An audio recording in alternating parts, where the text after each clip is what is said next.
سلام، مرحبا بكم في قناتي. اليوم راح نقدم لكم وصفة المادلان. جبت غيسيبيون وحطيت 2 حبات بيض وباطاك خام ديسير كراميل، وفي نفس العلبة درت النصف تاعها سكر. انا حبيت نديرها ناقصه سكر، واللي يحبوا السكر يديروا علبة كاملة سكر، قرصة ملح وكيس 10 غرام سكر فاني. في نفس العلبة نديروا زيت زبدة دايبة.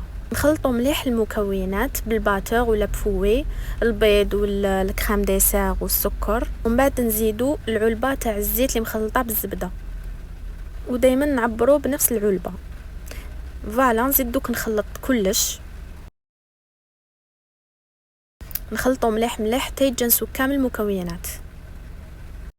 ومن بعد بنفس العلبه نجيبوا الفرينه نعبروها، قيس 3 علب فرينه مع 2 كيس خميره كيميائيه وزن 10 غرام، اي كلش 20 غرام. نصيروا كامل الفرينه مع الخميره، نخلطوا مليح كلش، وهكا يكون معنا واجد خليط تاع المادلان.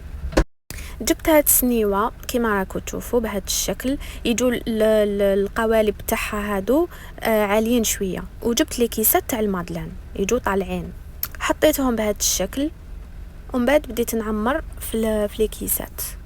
حطيت الطبقه الاولى قيس 2 مغارف كبار هكاك تاع الخليط، ومن بعد حطوا واش تحبوا، معجون ولا شيكولا ولا واش تحبوا حطوا، حتى الكراميل. ومن بعد غطوا بنفس الخليط من الفوق حتى توصلوا للنصف تاع الكيسات.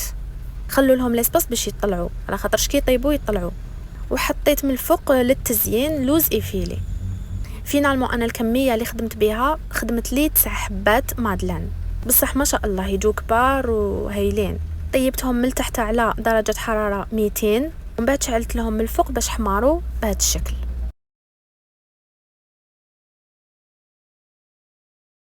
هنا جبت لكم حبات تاع مادلان تاع برا اللي نشروهم برا، وحبيت نكومباري لكم بين تاع برا وتاع الدار.